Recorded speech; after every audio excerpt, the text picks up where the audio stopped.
Is this thing working? Are we live? It looks like we are live. What is happening, everybody? I hope you're having a fantastic whatever day you're watching this. Um, Having a lot of fun here lately, guys. GSXR 750 being back in the camp. I got to tell you, life is good. I am blessed, and it's awesome to have that bike back. And I am very much looking forward to putting that bike head to head against the 636. Uh, lots of fun that I'm having right now. One bike versus the other. You know, some of the opportunities that I've had to just play with the 636 have been a lot of fun. Now that I'm doing all of that in light of having a 750 in the garage. So why is that? Well, you know, I gotta say, the two bikes are so different, one versus the other, that but they're also so much the same. You get a lot of guys that really like the 636, a lot of guys that are big Gixxer fans with the 750, and I can see both sides of this argument having both of those bikes. Now, is there a favorite? Sort of. Yes and no, and I guess it's one of those things where it just depends on which bike I just got off of as to which one is really my favorite. But I have to be honest, they're both really good at what they do. And if one bike is really good at one thing, then the other bike is really good at something else that kind of, it's like playing top trumps, if you will. So, got a short show for you guys tonight. I've got to get back to work. Knocking out some stuff. I've got a video that I've just put together. Actually, I got a couple of videos that I just put together, and I'm trying to get to the bottom of which one I want to put out because they're both kind of the same video, but they're a little bit different. And basically, it's a quick overview of the bikes. They're facing away. It's a good looking shot, but I think the main thing is just talking about the bikes and what the plans are moving forward. So let's see how that checks out. Before I get too deep into this, I got to check in with you guys. Marco is in. What is up, man? I haven't seen any of the fights tonight. I need to check them out. Sam is in. Armac is in. Skid's checking in. Got the ball guy with the specs and the flex. I like it. DM is checking in. Ryan's 2 hours into a pork shoulder smoker. I am jealous. Got you guys checking in with each other now. I like it, fellas. Okay, so today, I posted up the video for the GS, and that was a fun video. The only problem was to get you guys behind. So today's video that I put, the ride and review, the issue is that the main loop around 610 where the dealership is located next to, that whole area is shut down on the freeway. So I had to go a little bit different route, and that's not the thing that was weird. The thing that I wanted to do with this bike that I kind of was able to do was to do the low speed maneuver portion of it. The bike's a lot of fun to ride. It's got the 776 parallel twin, which is a heart of an engine.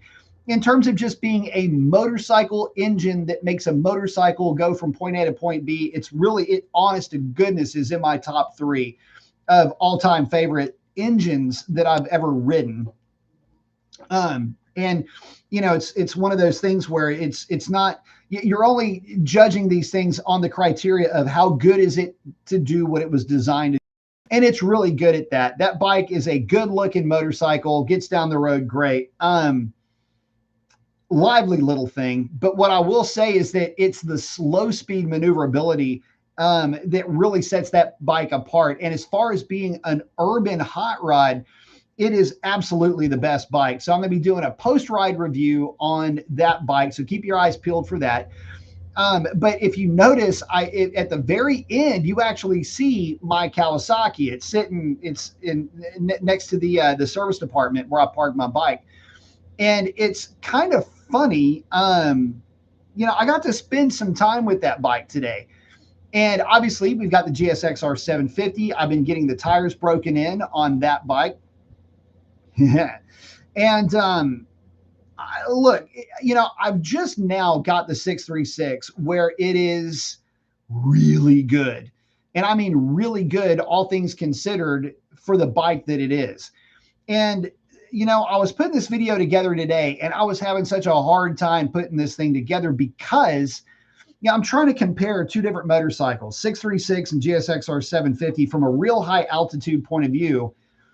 And I could not get through this video. I'm kind of debating even putting it out because it's almost a little too clunky. I should really kind of do this as a live video so I can interact with you guys. And that may end up being how this video comes to light now that I'm thinking about it. But anyway, it was funny because I'm looking at the Cowie and I'm just, as I'm making this video, I'm thinking I have put so much freaking time and effort and money into this bike. And then I get on my Gixxer 750 and it does everything as good, almost as good at least, or better than the 636, and it's stock. I mean, it's stock outside of me validating the settings, right? Stock suspension settings, it's stock engine, stock exhaust, stock tune, stock everything. And it's just kind of funny, even though it took that much work to get the 636 where it is, it's taken nothing to get the GSXR 750 to where it is. So it's just kind of funny in that respect. And the more I drive that, or the more I ride the 750, the more it drives home the fact that, listen, say what you will about it being maybe outdated, doesn't have a quick shifter, doesn't need it, doesn't have a TFT screen, doesn't need it. Doesn't have this, that, or whatever that I can't really see that it needs along the way. It's so good right out of the box that it almost begs the question that, you know, even though it is a little bit expensive for what you get in terms of technology, it may be undervalued for what you get in terms of outright dollar for dollar value from a performance point of view. Anyway, that's just my take on that portion of, you know, one bike versus the next. I would like to see, and I guess if I had any real like outros for either one of those bikes at this point, just at first blush, I shudder to think of the money that I've spent on my 636 already. And I know that had I just maybe waited, I could have picked up an R9. Not that the R9 is a better bike than my 636. But damn, it comes on a set of S22s. It's got all the technology that works.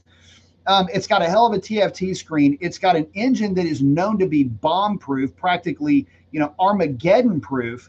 There's a lot going on with the R9, and I almost kind of wish I would have gone that route because I probably wouldn't have sunk the money into it that I've sunk into the 636.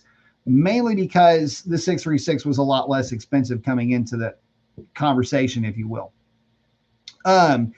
So in saying all of that, which do I like better and which do I grab the keys to first? It's all going to depend on the mood, I guess.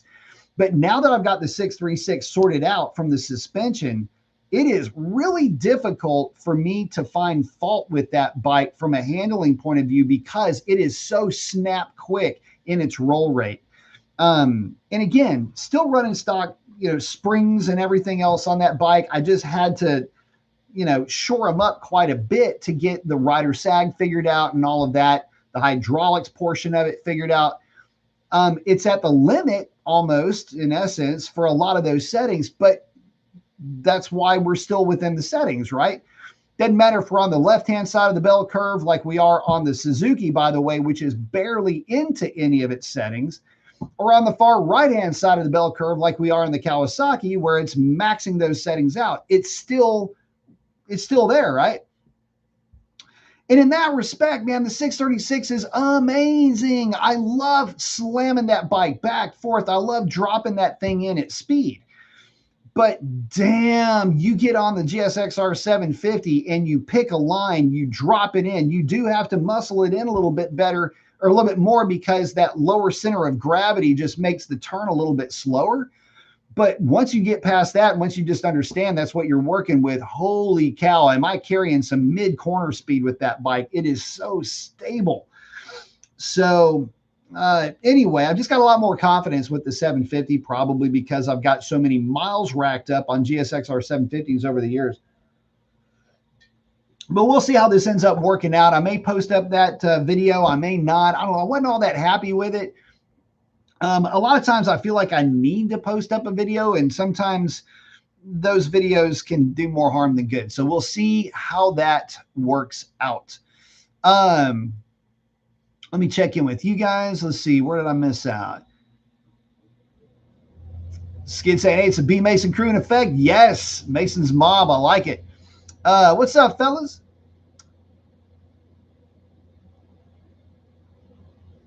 Coming in, I'm saying dollar. I'm just going to say dollar bills. And let's see, Skid saying, hope y'all have a blessed weekend.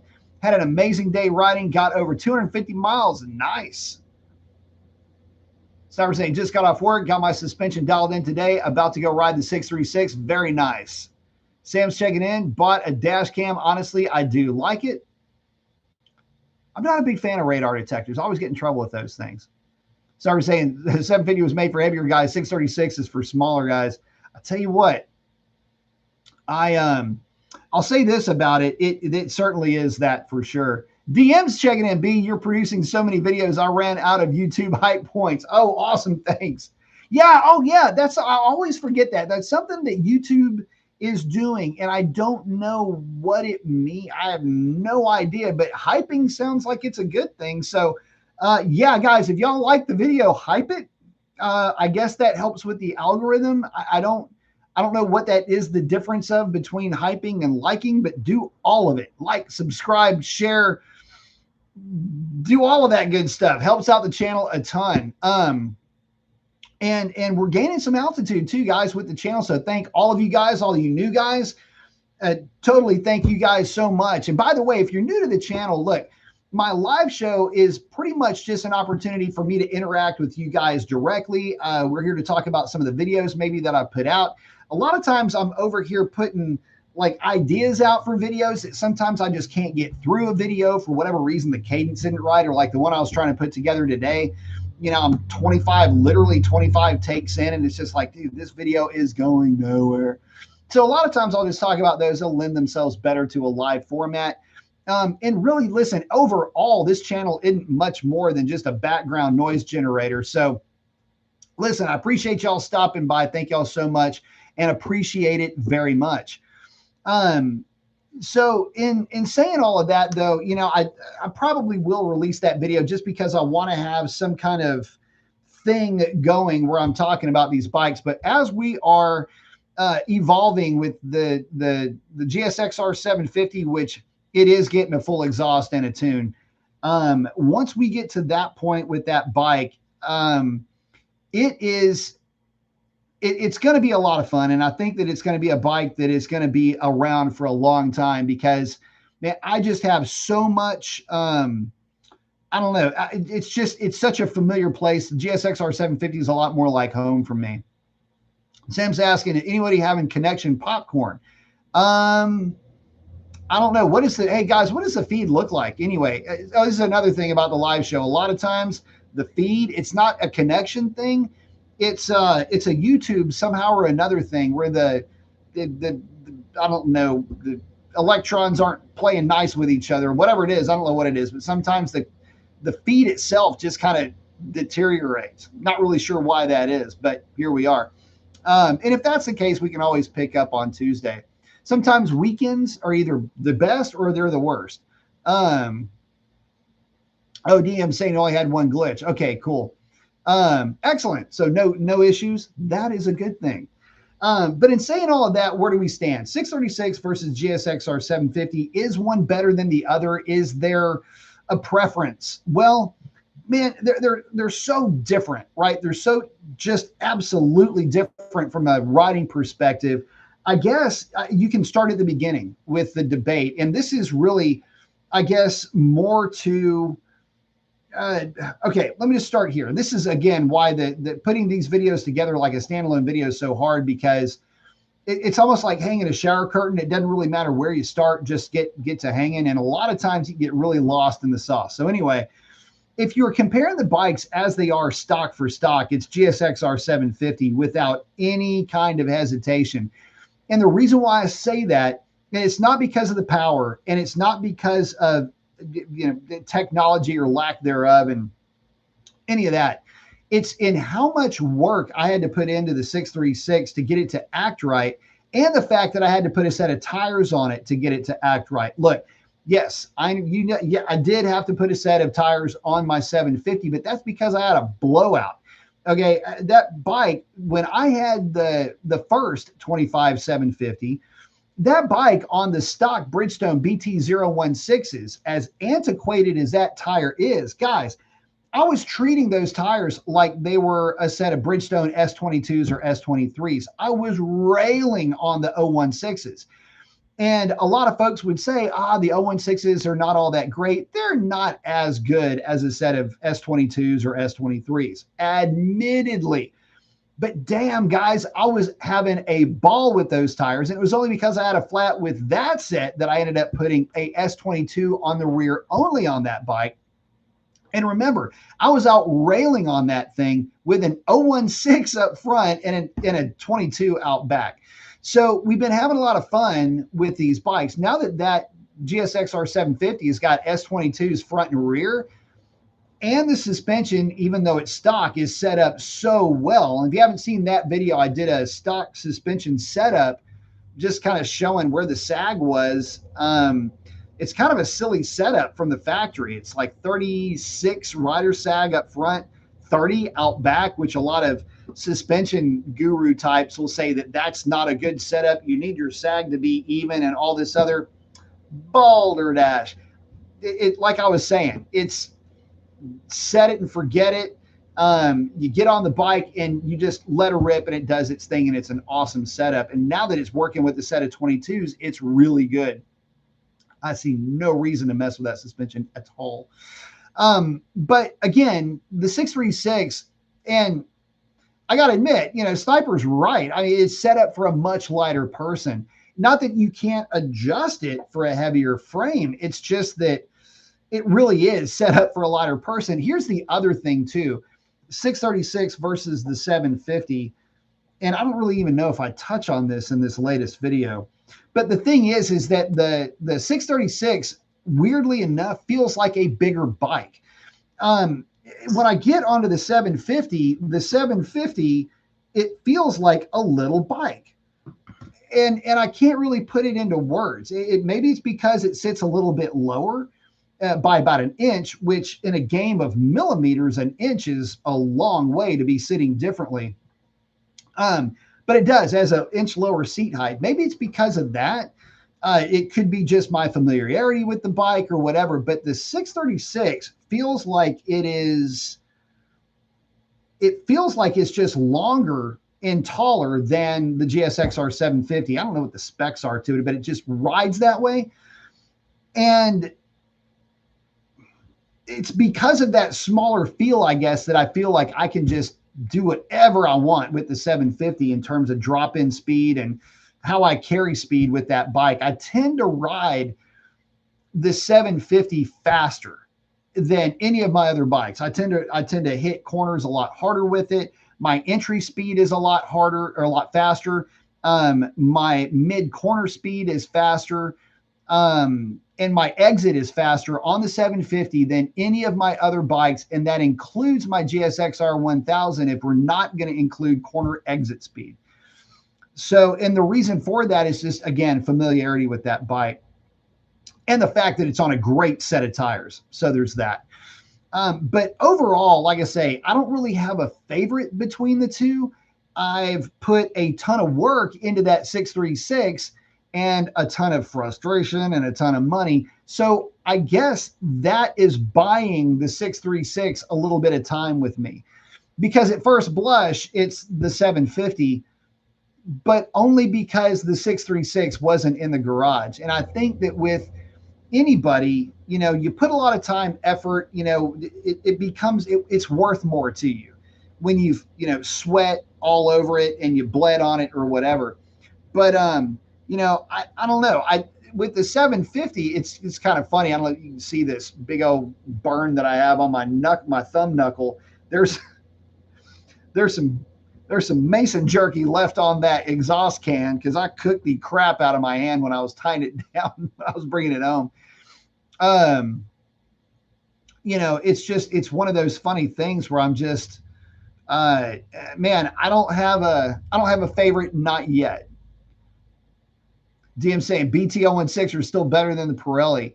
Man, I got to tell you, the Pirellis were junk. And here's the thing, God just sucks about this too, is that you would think that a set of Rosso 4s would be a good tire. And I understand that well, at least I'm led to believe anyway that, factory fit tires are a little bit different than the aftermarket versions of the same tire. But damn, man, those tires did not do Pirelli any favors. I won't be buying them anytime soon. And knowing just how good the S22s are, like I say, the R9 comes on S22s. And I mean, I would have no problem railing an R9 because it's on those tires.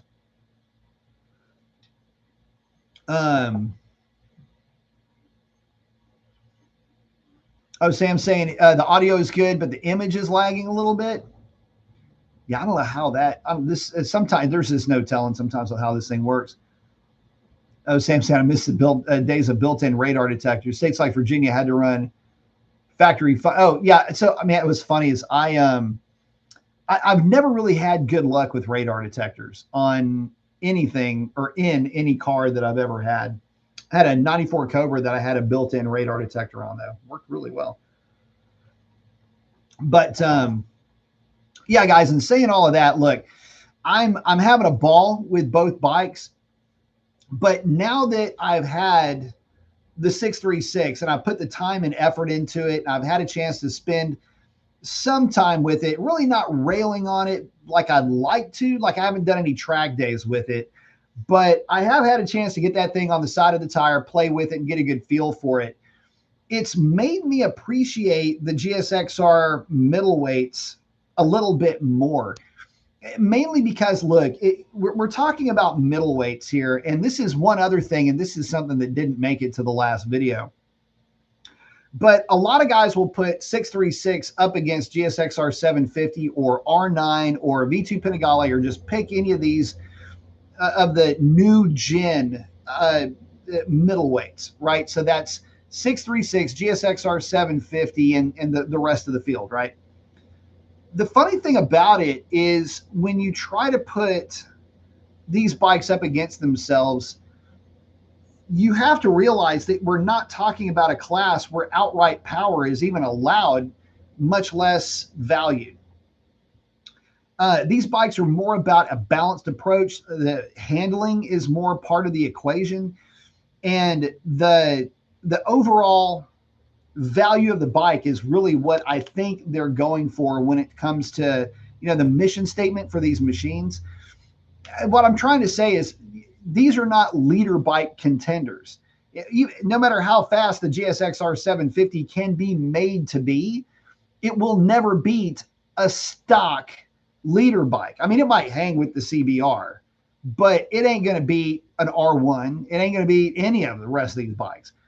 And you see what I'm saying? Like the fastest middleweight, which in this case would be the GSXR 750, is not a leader bike when it comes to outright power. So for me, I look at that class, and again, we're talking about the new gens. I'm not talking about the true 600s. I'm talking about larger than 600s.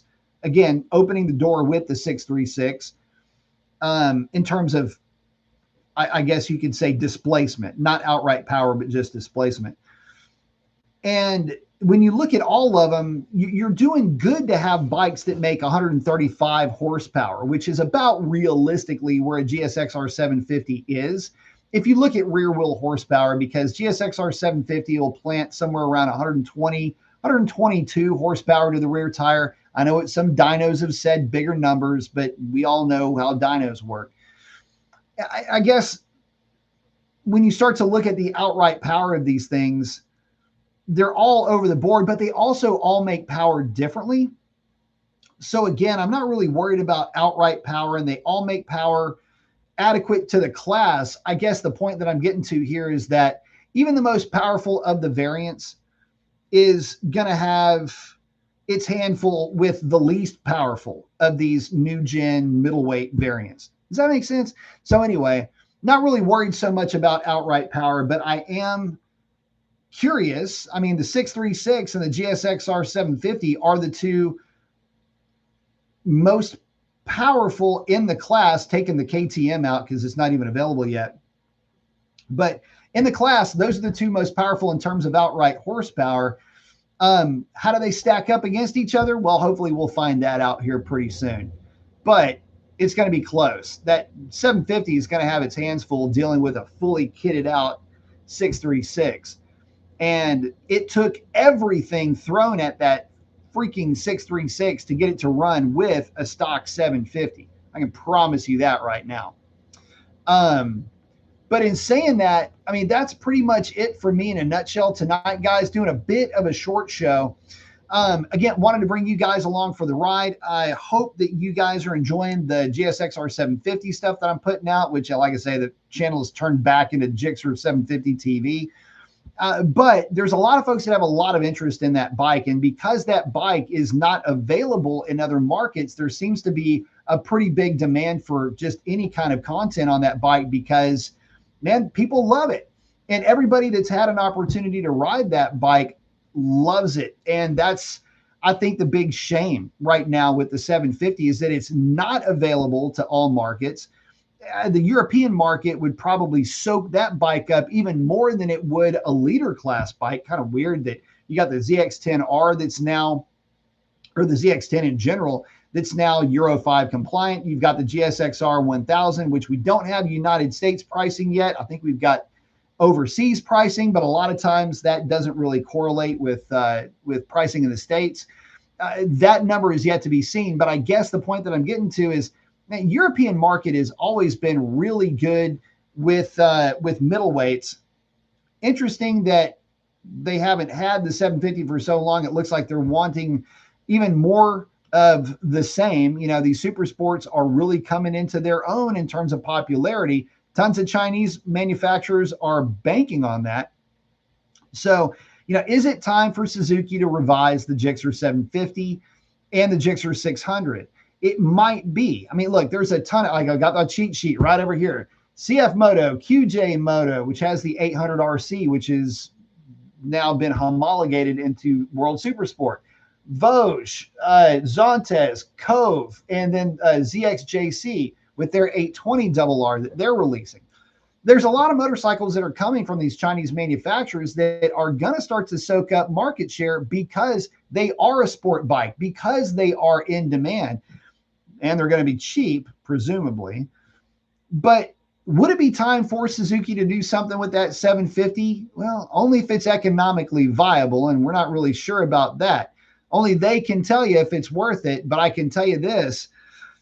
Sucks to not have that bike because it is an amazing machine to ride. And the more I ride my 750, the more I wonder, what am I going to do with the 636? So, I don't know.